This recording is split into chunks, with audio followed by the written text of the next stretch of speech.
പിതാവിൻ്റെയും പുത്രൻ്റെയും പരിശുദ്ധാത്മാവിൻ്റെയും നാമത്തിൽ ആമേൻ. എൻ്റെ പ്രിയപ്പെട്ടവരെ, ഇന്ന് ഫെബ്രുവരി 7 ശനിയാഴ്ച.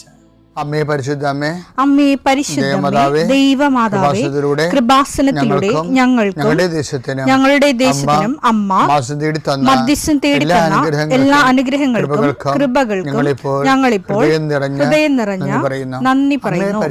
അമ്മേ പരിശുദ്ധമേ, ദൈവമാതാവേ, 2004 ഡിസംബർ 7 ഉച്ചകഴിഞ്ഞ് 2:30 കൃപാസനത്തിൽ സംഭവിച്ച അമ്മയുടെ പ്രത്യക്ഷപ്പെടലിനെ കുറിച്ച് തിരുസഭയ്ക്ക് സമർപ്പിച്ചിരിക്കുന്ന പഠനരേഖകളുടെ സഭാത്മകമായ പഠനം ആരംഭിക്കുവാൻ ഞങ്ങൾ പ്രാർത്ഥിക്കുന്നു. അമ്മേ പരിശുദ്ധമേ, ഭൂസ്വർലോകങ്ങളുടെ രാജ്ഞിയായ അങ്ങേയ്ക്ക് ഭൗമസംരക്ഷണത്തിനായി പ്രപഞ്ചപ്രകൃതിയെ തന്നെ തിരുസഭ പ്രതിഷ്ഠിക്കുവാൻ ഈ പ്രത്യക്ഷീകരണം വഴി ഇടയാക്കണമേ. പരിശുദ്ധമേ, ജപമാല മാതാവേ, സകല കൃപാസനം പ്രാർത്ഥനയോടും ചേർത്ത് ഞങ്ങളിപ്പോൾ പ്രാർത്ഥിക്കുന്ന ഈ കുടുംബത്തിന്റെ പ്രത്യേക നിയോഗം പറ മക്കളെ.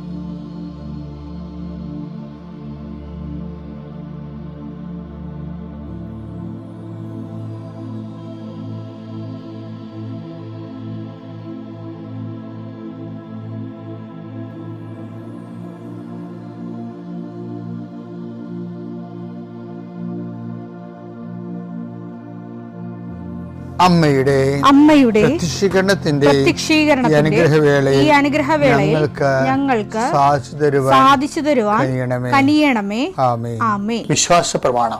സർവശക്തനായ പിതാവും ആകാശത്തിന്റെയും ഭൂമിയുടെയും സൃഷ്ടാവുമായ ദൈവത്തിൽ ഞാൻ വിശ്വസിക്കുന്നു. അവിടുത്തെ ഏകപുത്രനും ഞങ്ങളുടെ കർത്താവുമായ ഈശോമിശിഹായിലും ഞാൻ വിശ്വസിക്കുന്നു.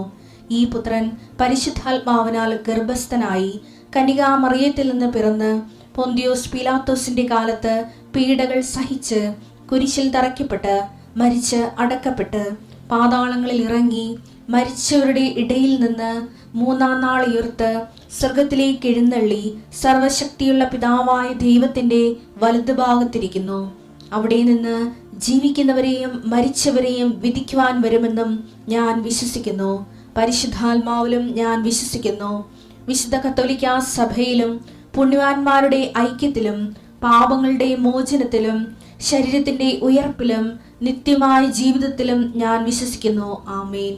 സ്വർഗ്ഗസ്ഥനായ ഞങ്ങളുടെ പിതാവേ, അങ്ങയുടെ നാമം പൂജിതമാകണമേ.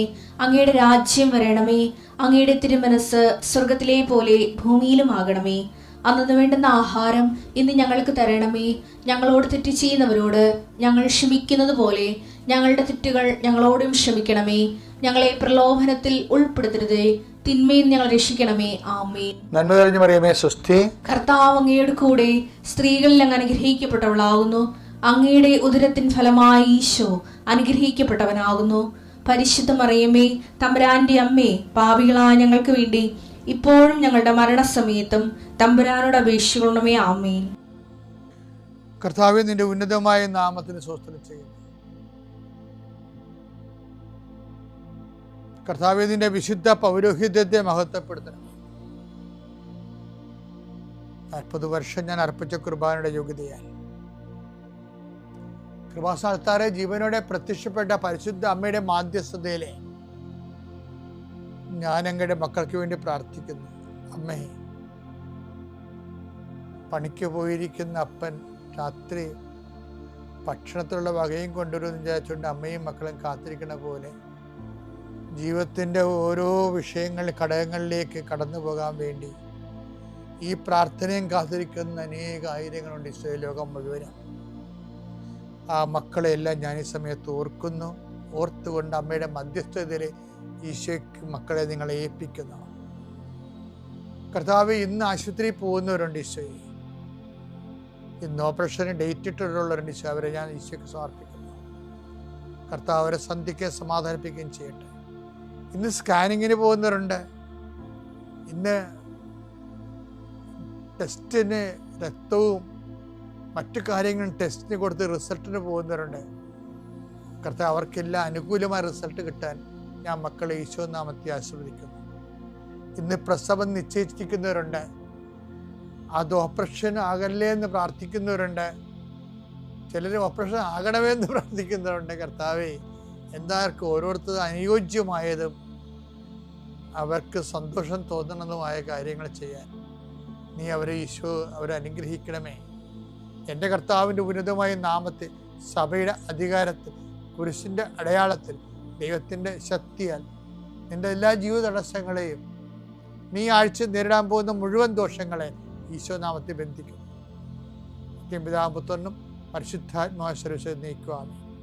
വിശ്വാസ വളർച്ചയുടെ സുവിശേഷ പരിസരങ്ങൾ ഈ കഴിഞ്ഞ 5 ദിവസങ്ങൾ നമ്മൾ കാണുകയായിരുന്നു. ഇന്ന് 6-ാം ദിവസമാണ്. ഇന്ന് നമ്മൾ ഇന്നലെ വായിച്ച ബാക്കി ഭാഗങ്ങൾ വായിക്കുകയാണ്. സുഹൃതത്തെ ജ്ഞാനം കൊണ്ടും. സുഹൃതത്തെ ജ്ഞാനം കൊണ്ടും, അതായത് വിശ്വാസത്തെ സുഹൃതം കൊണ്ടും, സുഹൃതത്തെ ജ്ഞാനം കൊണ്ടും, ജ്ഞാനത്തെ ആത്മസംയമനം കൊണ്ടും. ജ്ഞാനം വർദ്ധിക്കുമ്പോൾ ചിലപ്പോൾ ഒരു ആധ്യാത്മികമായ അഹങ്കാരം വരാൻ സാധ്യതയുണ്ട്. ജ്ഞാനം വർദ്ധിക്കുന്നത് എന്തെങ്കിലും കാര്യത്തെക്കുറിച്ച് ഇപ്പം നമ്മൾ അറിഞ്ഞാൽ, ഏതെങ്കിലും കാര്യത്തെക്കുറിച്ച് അറിഞ്ഞാൽ പെട്ടെന്ന് അറിവ് അഹങ്കാരമാണ് ജനിപ്പിക്കുന്നത്. 1 കൊരിന്ത്യർ 8:1. അറിവ് അഹന്ത ജനിപ്പിക്കുന്നു. അറിവ് അഹന്ത ജനിപ്പിക്കുന്നു. സ്നേഹമോ ആത്മീയോത്കർഷം വരുത്തുന്നു. അപ്പൊ ഈ അറിവിന്റെ ഒരു കുഴപ്പമെന്ന് പറയുന്നത് ഇത് അഹന്ത ഉണ്ടാക്കും. എന്നുവെച്ചാൽ നമ്മൾ എന്തെങ്കിലും പഠിച്ചു കഴിഞ്ഞാൽ മറ്റുള്ളവർ പഠിച്ചിട്ടില്ലെന്ന് പറയും, അവർക്ക് അറിവില്ലെന്ന് പറയും, അഹന്ത ഉണ്ടാക്കും. പട്ടാളക്കാരില്ലേ, വെടിവെപ്പ് പഠിച്ചു കഴിഞ്ഞ് ഞാൻ ഉടനെ മറ്റുള്ളവരെ സിവിലിയൻ എന്നേ വിളിക്കത്തുള്ളൂ. സിവിലിയൻ. ഈ സിവിലിയൻ്റെ സംരക്ഷണത്തിന് വേണ്ടിയാണ് ഇവർ പട്ടാളത്തിൽ ചേർന്നിരിക്കണമെന്നാണ് പറയണത്. അപ്പം എന്തെങ്കിലും തരത്തിൽ പ്രൊഫഷണലായിട്ട് കഴിഞ്ഞാൽ ഉടനെ നമുക്ക് അഹന്ത ഉണ്ടാകും. എനിക്ക് തന്നെ സെമിനാരി പഠിക്കുന്ന കാലത്ത് കുറേ നുണകളൊക്കെ വലിയ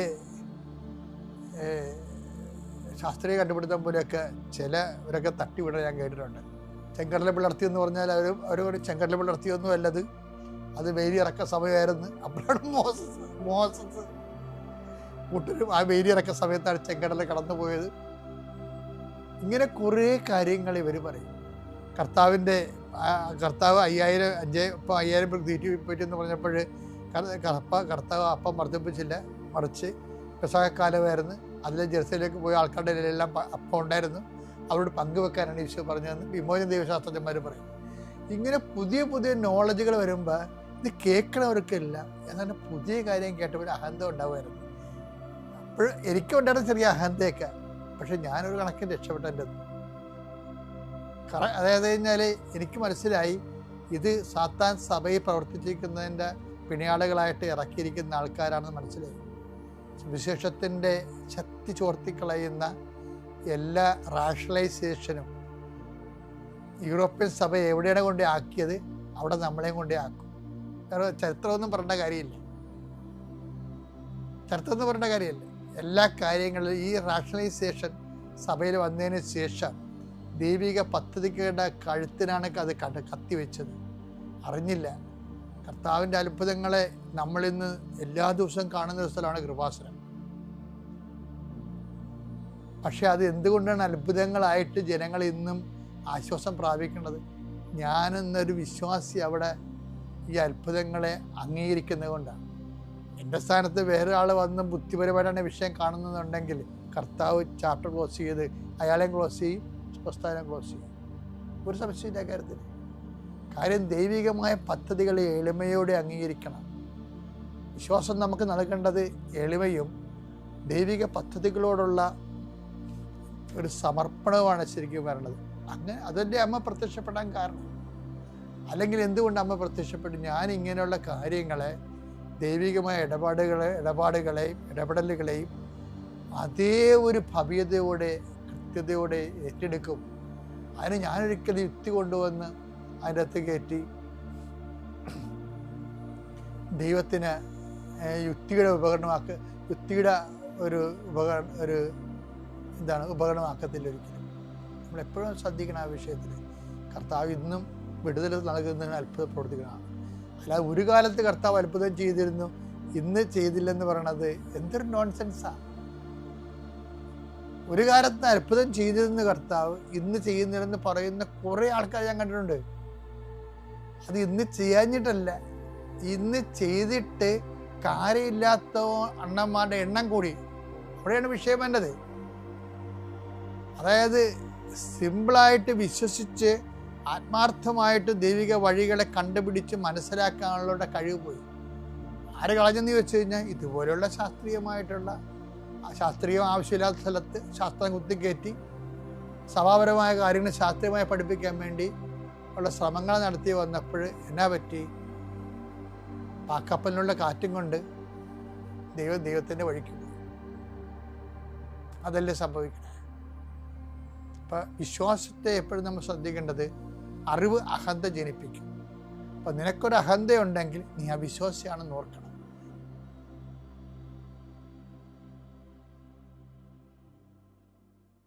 അത്യപൂർവ ദൈവാനുഭവങ്ങൾ ഇനി നിങ്ങൾക്കും സ്വന്തം. ഈ യൂട്യൂബ് ചാനൽ ഇതുവരെ സബ്സ്ക്രൈബ് ചെയ്തിട്ടില്ലെങ്കിൽ ഇപ്പോൾ തന്നെ സബ്സ്ക്രൈബ് ചെയ്യുക. ഈ വീഡിയോ ഇപ്പോൾ തന്നെ നിങ്ങളുടെ സുഹൃത്തുക്കൾക്ക് ഷെയർ ചെയ്തുകൊണ്ട് കർത്താവിന്റെ പ്രേക്ഷിതരാകുക.